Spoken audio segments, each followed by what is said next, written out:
Any difficulties with that?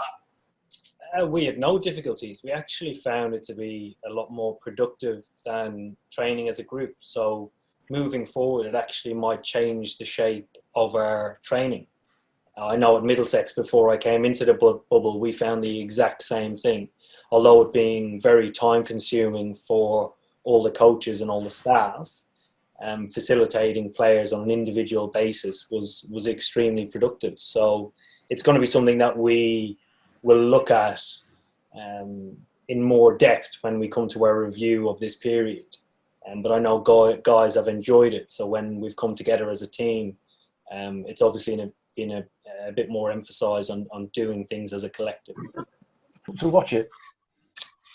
I think given the context of everything that's gone on over the last 5 months or so, we are extremely happy to be playing.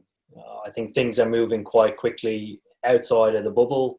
I know Middlesex and Surrey over the weekend did have spectators and things like that. So potentially down the line that might progress. But I think given the context of and the serious nature of the virus, we're just delighted both to be back playing, but also to have cricket back on TV.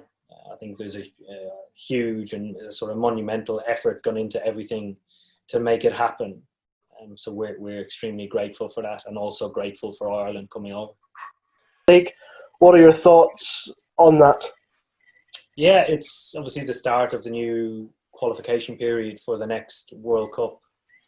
I think always at the start, I'm quite reluctant to make a judgment until we actually see what that is like and experience what that is like. I think giving opportunities to play more series on a shorter basis is a good thing.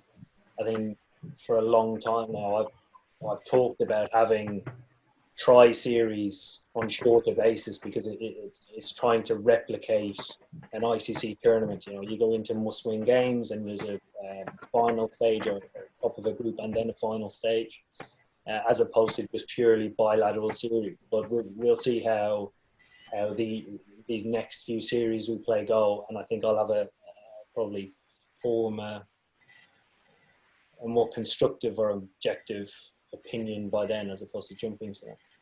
It's on the cards. There always are.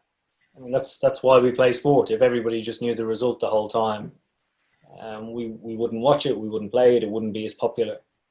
So it's sport is never as sure as people think. Thank you.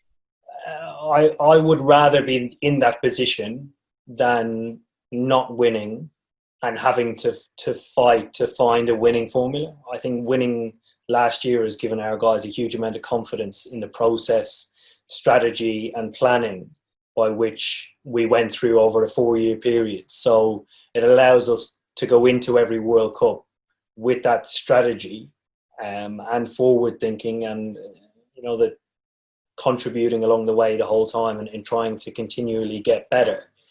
Seeing the finished product last year was obviously an eye-opener for everybody that hadn't won a World Cup to date. But also it creates a level of expectation everywhere we go.